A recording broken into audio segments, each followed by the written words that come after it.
5 points clear. 12 games unbeaten. Victor Gyökeres is terrorising Premier League defences. Eberechi Eze is playing the football of his life. And this Sunday, Arsenal host Chelsea at the Emirates in what could be the defining London derby of the entire season. The Gunners are in the form of their lives. The title is closer than it has been in over 2 decades. And now they have the chance to put another nail in Chelsea's Champions League hopes, while simultaneously sending a message to every team chasing them at the top of this league. This is not just a match, this is a statement opportunity, and Arsenal cannot afford to waste it. Welcome to Andy Gunners Live.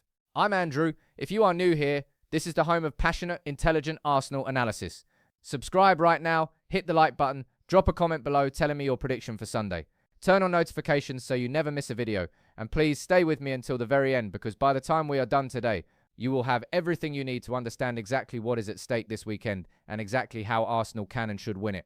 Let us get straight into it. The North London derby last Sunday was one of those nights that reminds you why we love this club so deeply. 4-1, at home, Tottenham were dismantled. And the 2 names dominating the headlines after it, Gyökeres and Eze, are the same 2 names that are now central to Arteta's biggest decision ahead of Chelsea. Let us start with the elephant in the room. Martin Odegaard is back. He came off the bench against Spurs and looked sharp, looked hungry, looked like a man who has been watching from the sidelines and is absolutely desperate to get back into that starting 11. And under normal circumstances, you would simply pencil him straight back in. He is our captain. He is one of the best number 10s in world football. You do not drop Martin Odegaard. But these are not normal circumstances. Eberechi Eze scored twice against Tottenham. He has been electric since the moment he arrived.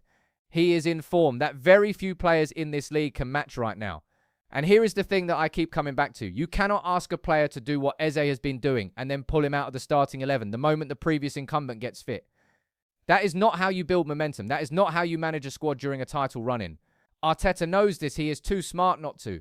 Now there is a school of thought, and I want to address this directly because I know a lot of you are thinking it, that Arteta could play them both. Eze on the left, Odegaard at 10. It is possible. The system could theoretically accommodate it, but Arteta has resisted this combination consistently over recent months, and I think his reasoning is sound. Playing 11 on the left limits what he can do. His best work comes through the middle, driving at defenders in central pockets, arriving late into dangerous areas. Pushing him wide blunts that edge.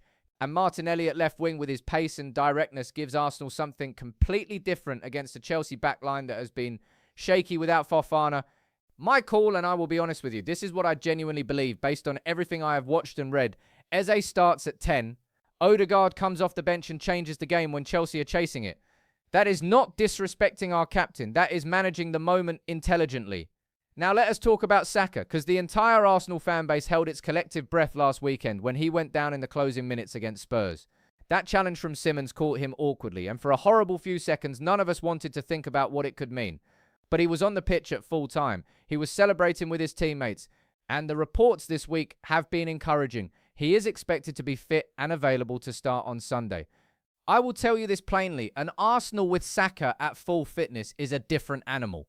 His directness, his ability to win fouls in dangerous areas, his delivery, his goals, he is irreplaceable in this team.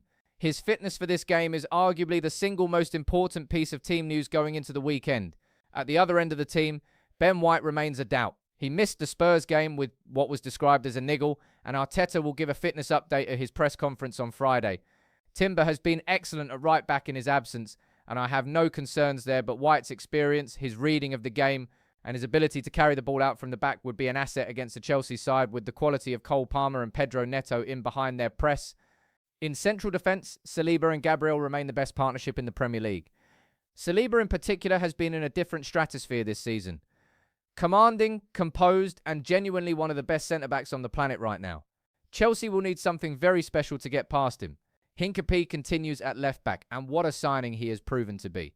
Arteta trusted him immediately, and he has repaid that trust every single week. Calafiori will get his time, but right now Hincapie is simply the better option in terms of form and fitness.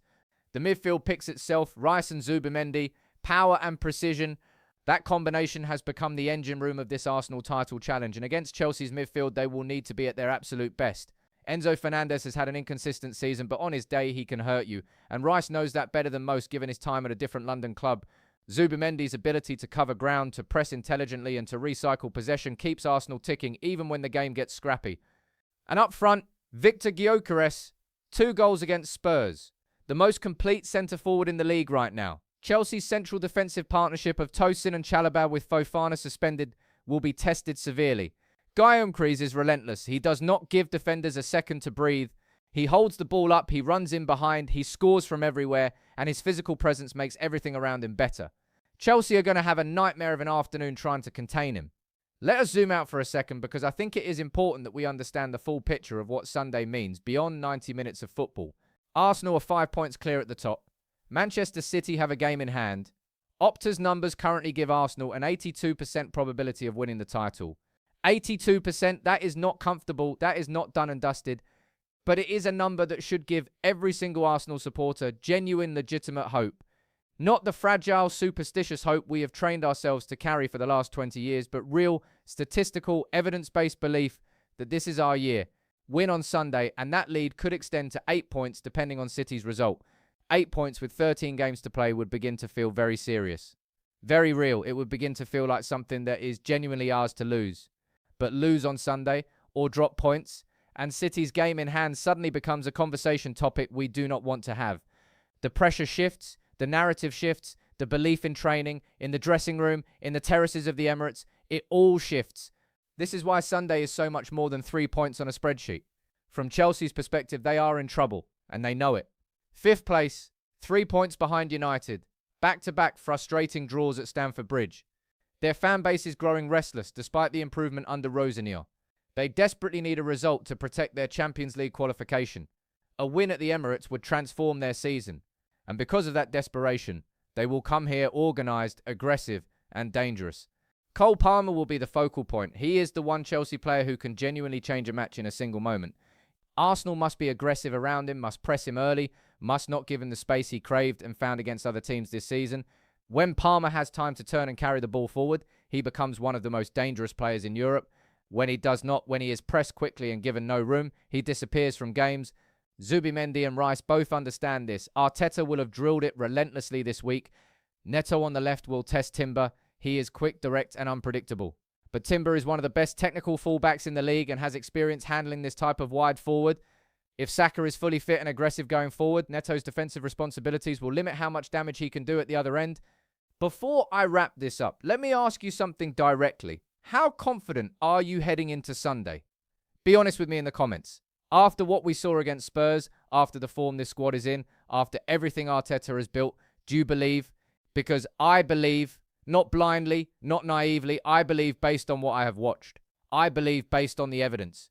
And I think Sunday is the moment this Arsenal team reminds the entire Premier League that they are not fading. They are not relenting. They are building towards something historic. The Emirates on Sunday afternoon is going to be electric. The Gyökeres era at Arsenal is already everything we dreamed. Eze is the most exciting attacking talent in our squad in a generation. Saka is fit, Saliba is Saliba, and Arteta has this group playing the most fluid, intense and fearless football they have produced in his tenure. Chelsea will come. Chelsea will fight. This is a derby and derbies carry no guarantees. But Arsenal are ready, and so are we. That is everything for today's full preview. If you found this valuable, please subscribe to Andy Gunners Live right now. It costs you nothing and it means everything to this channel. Hit the like button, share this video with every Arsenal supporter you know, and drop your score prediction down in the comments. I read every single one. I am Andrew. This is Andy Gunners Live. Come on, you Gunners.